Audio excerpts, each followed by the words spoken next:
नमस्कार शुभ सकाल बंधुरा केमन आছেন আপনারা সবাই आशा करी ভালো আছেন। আমি সুপর্ণা আমার এই ঘরে বাইরে চ্যানেলে আরও একটা নতুন ব্লগে আপনাদের সবাইকে স্বাগত জানাই। সকাল সকাল রেডি হয়ে বেরিয়ে পড়েছি। তো যাই হোক এখন মেয়েরও ছুটি মায়েরও ছুটি, একেবারে টেনশন ফ্রি হয়ে যাচ্ছি। প্রত্যেকবারই যাই আনন্দ করতে করতেই যাই, কিন্তু এতটা টেনশন মুক্ত হয়ে যায় না। কিছু না কিছু মাথার মধ্যে চাপ নিয়ে যেতেই হয়, পড়ার বইও নিয়ে যেতে হয় আর আমাকে বলতেও হয় পর পর করে। তো এবারে বইও নিয়ে যাচ্ছে না আর বলতেও হবে না, কিছু দিনের জন্য একটু রিল্যাক্স। তো যাই হোক আমাদের ট্রেন তো ছেড়ে দিয়েছে, আর এবারে তো কোথাও ঘুরতে যাওয়া হচ্ছে না। তো ছুটি হলে প্রথমেই যে জায়গাটার কথা মাথায় আসে সেখানেই যাচ্ছি কিছুদিনের জন্য। তো ট্রেন ছেড়ে দিয়েছে, আমার আর মেয়ের ছুটি, বর্মশাইয়ের ছুটি নেই অফিসের, তো সে কারণে ও যাচ্ছে না, পরে যাবে। কিন্তু আমাদের সাথে অর্ধেক দূর পর্যন্ত যাচ্ছে, মানে বর্ধমান পর্যন্ত।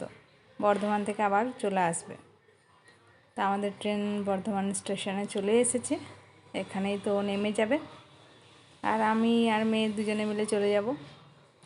বর্ধমানটা পর্যন্ত ঠিক ওয়েট করে করে আসা হয়, কিন্তু যেই না বর্ধমানটা পার হয় তখন মনে হয় কতক্ষণে বাড়ি যাব। কারণ বর্ধমান পর্যন্ত মাঝখানে কোনো স্টপে দাঁড়ায় না। হাওড়া ছাড়ার পরে একেবারে বর্ধমান, এরপর একটা একটা করে স্টেশনে দাঁড়াতে থাকবে, আর তখনই লেটটা হয়। তো যাই হোক বর্ধমানে দাঁড়িয়ে গেছে, এদিকে বর্মশাই তো ট্রেন থেকে নেমে পড়লো, এখন ওয়েট করছে কখন ট্রেনটা ছাড়বে, তারপরে ও অন্য ট্রেন ধরে আবার ব্যাক করে যাবে, গিয়ে আবার ডিউটি জয়েন করবে। তো ট্রেন আমাদের ছেড়ে দিল, চলুন এবার বাড়ি যাই, বাড়ি গিয়ে আবার কথা হচ্ছে। শুভ বিকেলের শুভেচ্ছা জানাই সবাইকে। তো এখন বিকেল হয়ে গেছে আর আমরা বাড়ি পৌঁছে গেছি তখন 12টা। তো যাই হোক ট্রেন থেকে নেমে আমাদের এত গরম লেগেছে কি বলবো। আমার মনে হচ্ছে যেন আমাদের ওইখানের ওয়েদার একরকম আর এখানে একরকম। তো যাই হোক তাড়াতাড়ি করে বাড়ি পৌঁছে স্নান করে খেয়ে দিয়ে, আর কারণ ট্রেনে সেইভাবে কিছুই খাওয়া হয়নি, একটুখানি কেক বিস্কুট খাওয়া হয়েছিলো, তো খুব খিদেও পেয়ে গেছিলো।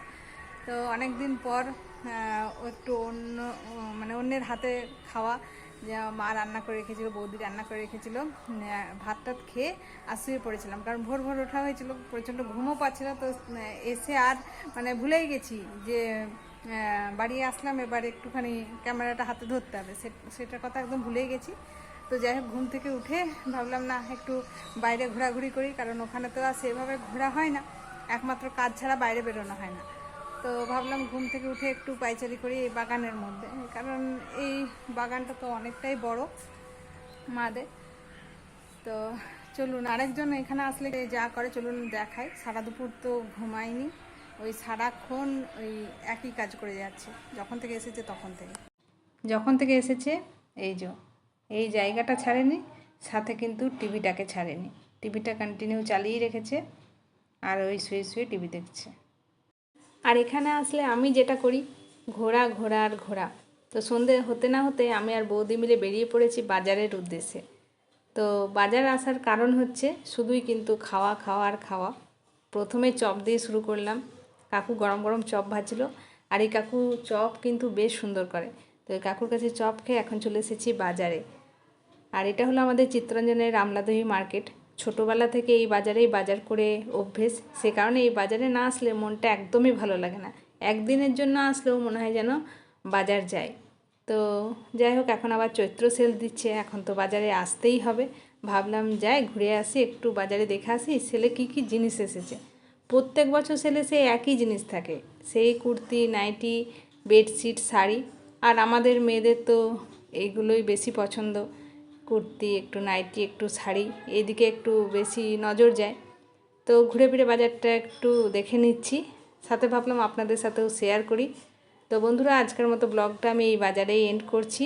আজকের এই ভিডিওটা আপনাদের কেমন লাগলো কমেন্টে জানাবেন, আর ভালো লেগে থাকলে একটা লাইক করবেন, আর আমার নতুন বন্ধুরা চ্যানেলটাকে সাবস্ক্রাইব করে দিয়ে আমার পাশে থাকবেন। আবারও খুব শীঘ্রই ফিরে আসবো নতুন একটা ব্লগ নিয়ে। আপনারা সবাই সুস্থ থাকুন, ভালো থাকুন, সাবধানে থাকুন। দেখা হবে খুব শীঘ্রই পরের একটা ব্লগে। Bye, good night.